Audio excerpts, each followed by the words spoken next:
Sorry, one thing more, no? Paulit-ulit yung paglabag mismo nila ng batas and they don't care, no? It's Yes. very flagrant, it's very brazen, harap-harapan. Like, Ma'am Nori said, sa Senate nga, no? Paulit-ulit yung pagsisinungaling nila. Tapos, sinabihan na sila ni Senator Bato, wag ganyan, magsuot kayo, magtawag kayo magmask. Nagbigay siya ng orders niya. Pero while the Senate hearing was going on, tumuloy pa rin sila, no? Naglusob na naman sila. So walang kahihiyan itong mga ito, hindi sila nahihiya or wala silang plano na susunod sa batas. Wala. Doc Lorin, natatandaan ko po yung hearing na yan sa Senate. Si Sister Nori, sinabi po niya or nag-request po siya sa otoridad na haharap po si Pastor Apollo Kibuloy sa korte sa Pilipinas. Pero ipangako nyo na walang mag-intervene na foreign entity or US, hindi mag-intervene ng US. Hiningi po ni Sister Nori yung confirmation sa kanila. Mangako sila. Sumagot po ang PNP chief ng malayo doon sa inire-request ni Sister Nori. So ito ay patunay na yung theory ng extraordinary rendition ay buhay na buhay. Kasi hindi kayang mag-commit ng PNP na kayang protektahan si Pastor Apollo Kibuloy sa ibang lahi. Kaya sige, kasi kadada yung punto na yan, may valid point na nire-raise yan. Call of the President kasi yan. So kaya ang pananagutan sa pangingialam ng Estados Unidos sa nangyayaring panggigipit at pagpaparalisa sa organisasyon ng Kingdom of Jesus Christ at sa kaguluhan na nagaganap sa ating bansa, tama po, hindi makapag-commit ang Philippine National Police sapagkat instrumento lamang sila ng presidente para ipatupad ang kanyang pagpapakatuta sa Amerikano. So ano pong tatlong major points dito na pumasok? Number one, ang kaso ni Pastor ay hindi lamang po domestic interest ito. At mamaya ililinaw yan ng ating mga abogado. Ito po ay interest na rin ng Amerika para pakialaman po ang nakikita nilang mga political influence and forces sa Pilipinas na hindi nila nakokontrol. And for that, naka-align si Pastor Kibuloy dito sa mga puwersa ng political influence ng mga Duterte. And si Pastor inahabol din nila sapagkat lumawak ang influence sa Amerika.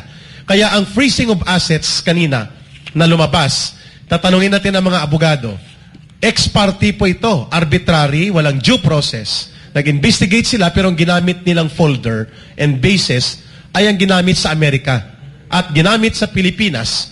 At ito, sabi ni Atty. Torion, ay illegal, arbitraryo, sapagkat wala pang court conviction ang mga naturang mga tao ay kinukumpiska o pinaparalisa ang kanilang mga accounts and assets. Number two, alam natin na ang mahabol kay Pastor hindi lang FBI para paralisahin ang kanyang world network of growing influence at mga paglawak ng kanyang organisasyon. Ano pa po ang umahabol sa kanya? Yung OFAC ng US Treasury Department, Office of Foreign Assets Control. Yung OFAC po ay parang counter-terrorism, counter-financing. At ito yung kanilang ginamit upang i-influence ang Anti-Money Laundering Council. Mantakin ninyo December pa ang DOJ nagpetisyon.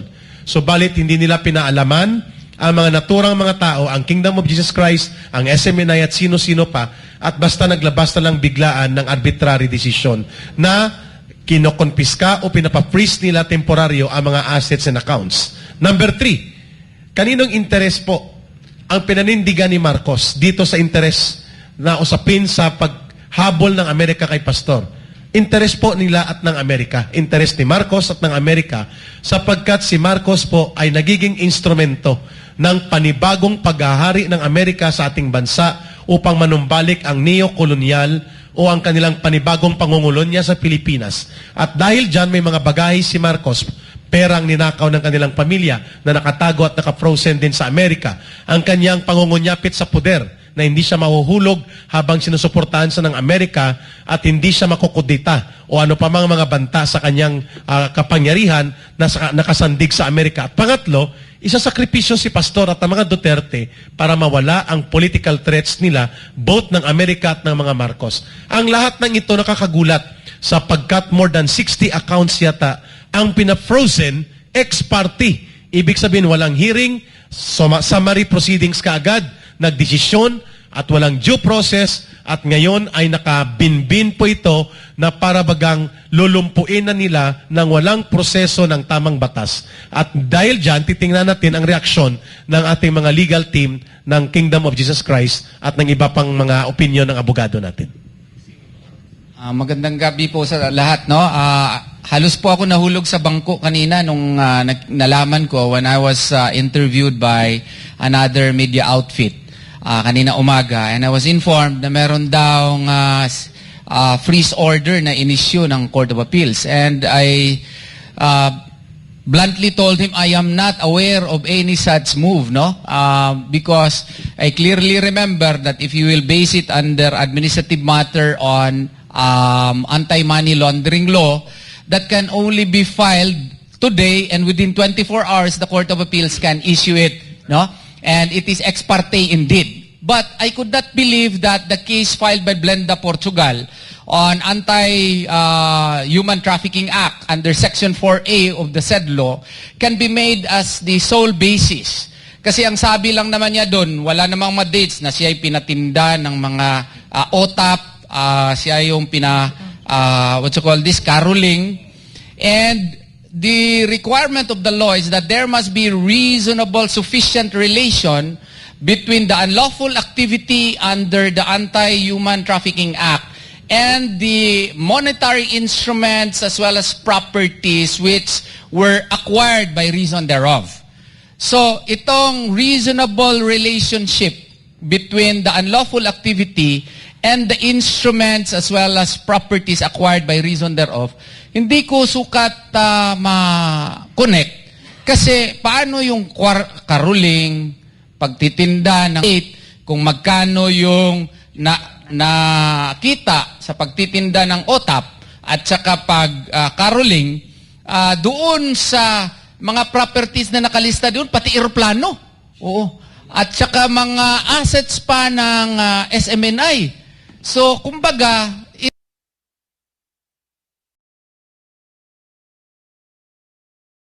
must be other basis. Kaya ang sagot ko na lang, no comment ako dyan. Gusto ko talagang makita yung complaint na na-file at saka yung order. At nung na-interview po yung spokesperson ng DOJ, dun ako muntik na talaga nahulog sa bangko. Kasi ang basis pala nila ay yung mga kaso na na-file doon sa United States of America. Kaya pala. Tapos, ginawa yung basis dito. Interesting ito. Can criminal acts committed in the United States of America be made as the legal basis for the, asset forfeitures and asset preservation orders in the Philippines? No? And can there be a reasonable relation that can be established between the alleged illegal acts in the America in the acquisition of the plane, in the establishment of SMNI, in the acquisition of the assets of the KOJC, which are multi-millions, etc., etc. Ito yung reasonable relations. And I hope and pray that when we file a motion to lift these orders, freeze orders, the Court of Appeals will listen to us.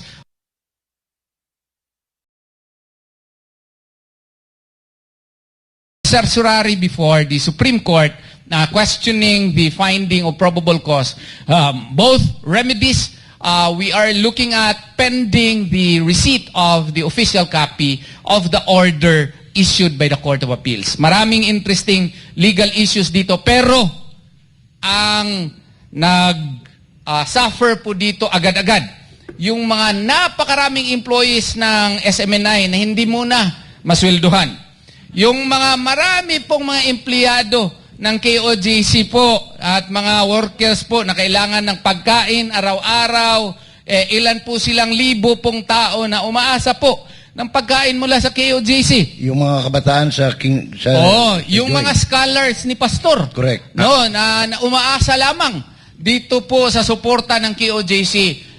Pasensyahan na po, wala po kayong maasahan muna ngayon ng KOJC at kawawa naman itong mga inosenteng mga tao, thousands po ito na magsasuffer because of this order, but we have no other recourse except to avail of legal remedies that are with us, and we hope and pray that justice would still be there when we file the motions to lift or we opt to file a petition for certiorari. Objection, Your Honor. De, question lang, sir. Dalawa yun eh. Una, di ba parang sinasabi, binasihan nila yung kaso sa Amerika. Yun ang sabi ng spokesperson ng DOJ. Yes. Si Utoy. Opo, Si yung... Utoy. Oo. Admitado ako, mas pogi siya sa akin po. Okay. Oo. Pangalawa pong tanong, di ba kung may separation of church and the state, yung pagbebenta nila, pagkakaroling, that's a work.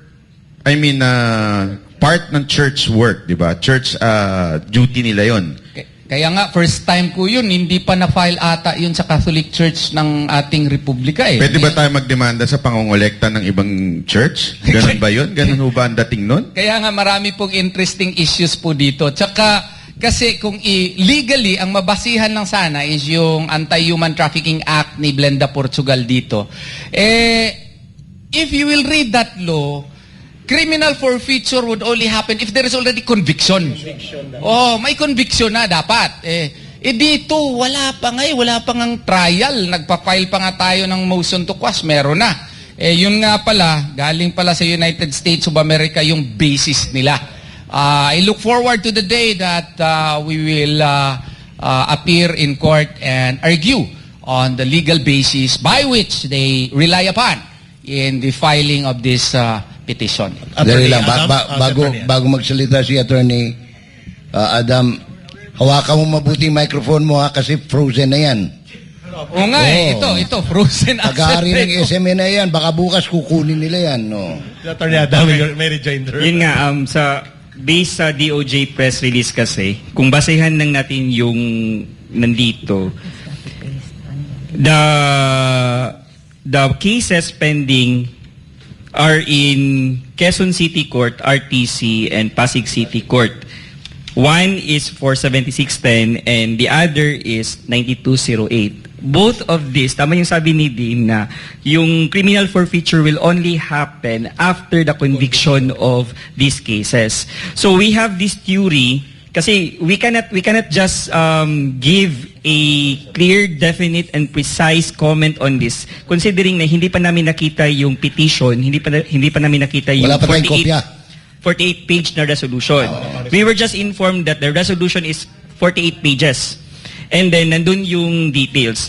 But, I really believe, with the legal team na this is a separate case. This is separate and distinct from the Quezon City and the Pasig City. This is filed by AMLC before the CTA.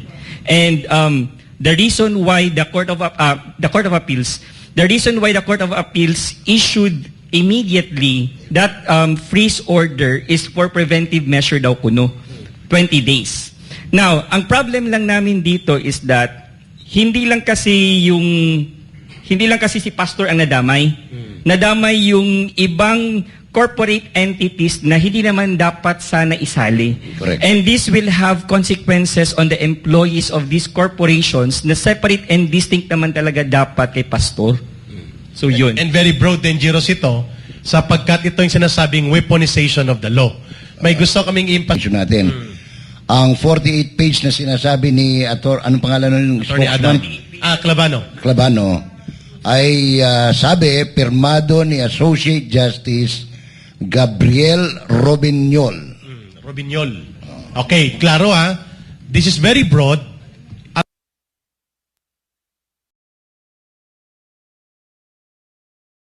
Politically. Kasi kung totoong hinahabol ng gobyerno ang mga money launderers, ang mga nagpupondo ng iligal at terorismo, ang may pinakamaraming pondo na dapat habulin ng gobyerno ay kasama mismo ng gobyerno sa loob ng Kongreso. For the last 21 years, mahigit 10 billion po ang pondo na nakuha ng Communist Party of the Philippines mula sa gobyerno sa pamamagitan ng party list na ACT Teachers, Gabriela, Kabataan Party, Bayan Muna, and Anak Pawis. Was there any investigation by AMLAC done against them? No, none. In fact, pending sa Comelec, ang disqualification ng ACT at ng Gabriela at ng Kabataan, hindi inaaktuhan. Isa sa ground sa disqualification ng Gabriela, foreign funding. The same entity, the same address, pinalitan lang ang mga tao. At ito ay napakadelikado sapagkat millions of funds by the dollars ang pumapasok sa mga grupong ito na hawak ng Communist Party of the Philippines. 10 billion mahigit estimated amount ang nakuha nila sa pondo ng Pilipinas. And yet nasa loob sila ng Kongreso.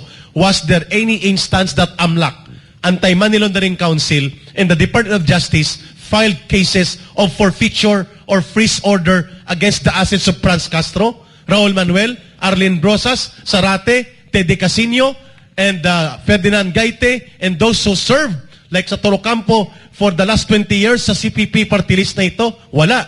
Number 2, ang pinakamalaking mga NGO, like Rural Missionaries of the Philippines, at iba pa mga NGO nila, like Ibon Foundation, CERNET, and many more, billions ang assets nito. Hawak ito ng Communist Party. Direct personal knowledge ko ito. Na at naming mga kadre, pinatawag ba kami ng AMLAC? Pinatawag ba kami ng Department of Justice? Hindi. Bakit hindi sila hinahabol? Ito ang totoong mga kriminal at money launderers, mga magnanakaw ng pondo mula sa abroad at papunta rito. Number 2, may mga negosyo itong nahawak ng Communist Party by the billions din. Halimbawa, sa Visayas, dito sa Iloilo, ang Panay Fair Trade Corporation na nag-export ng Muscovado sugar sa Europe, sa Germany, sa Netherlands, sa Norway. We know everything about this. Ipinot up po ito 1993, 1994 ng Communist Party sa Panay Island by the billion. May bulgar. Itong sinasabi namin kanina na Attorney Dina, weaponization of the law when it is convenient only against the powers of Marcos Jr., gagamitin niyang batas. Kawawa ang Kingdom of Jesus Christ, ang SMNI at sila Pastor Kibunoy. Linawin lang po natin yung pinaglala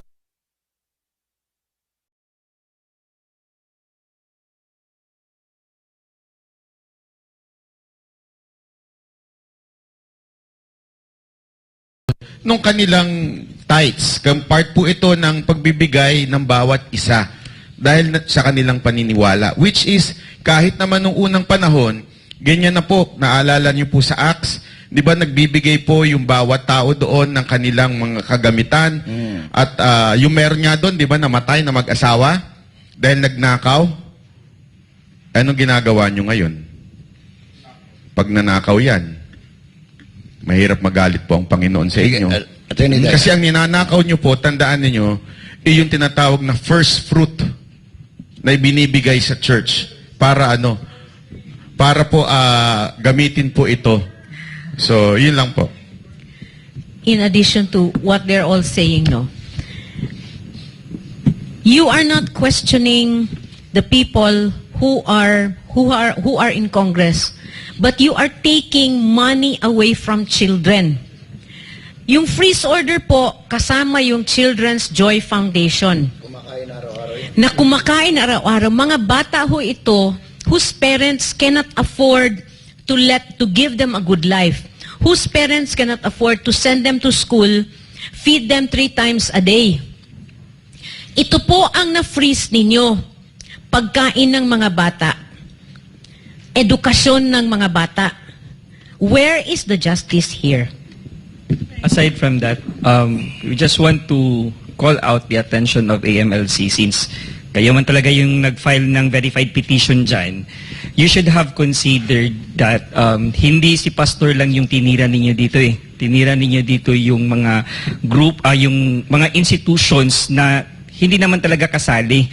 So, for example, based on the news, because we haven't received yet the full copy of the verified petition as well as the resolution, nadamay ang Kingdom of Jesus Christ, nadamay ang SMNI, and most importantly, and most concerning dito, nadamay ang Children's Joy Foundation. So, what will happen sa loob ng 20 days for the operations, day-to-day operations ngayon na na-freeze? And worse, based on the law, it could extend up to 6 months. Extendable up to 6 months ang freeze. So imagine the severe effect of the freezing, and this is just a preliminary step. Because supposed to be, the reason why you are freezing that is to prevent any movement while pending ang investigation. So ang problem natin ngayon is itong mga institutions at saka mga stakeholders na affected because of the freeze order. So, ibig sabihin, attorney, 6 na buwan, hindi kakain yung mga bata. Yan yung problem natin, sir. So- Possible talaga, 20 days ang initial, but it is extendable up to 6 months. Ang di ko lang talaga maisip, no? Kasi we are men of the law and we always look at the law, and according to Jacinto versus Republic, which was decided on March 6 of 2013, there must be establishment of the sufficiency of the relation between the unlawful activity and the property or monetary instrument that is being seized, no?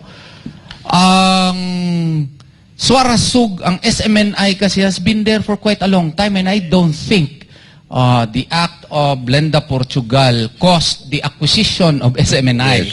No? And I don't think the actuations of maybe 2 or 3 persons can be used as the reasonable basis for the acquisition of the many properties of the KOJC, knowing that the KOJC's properties are the result of the blood and sweat of the 6.57 million members of the kingdom.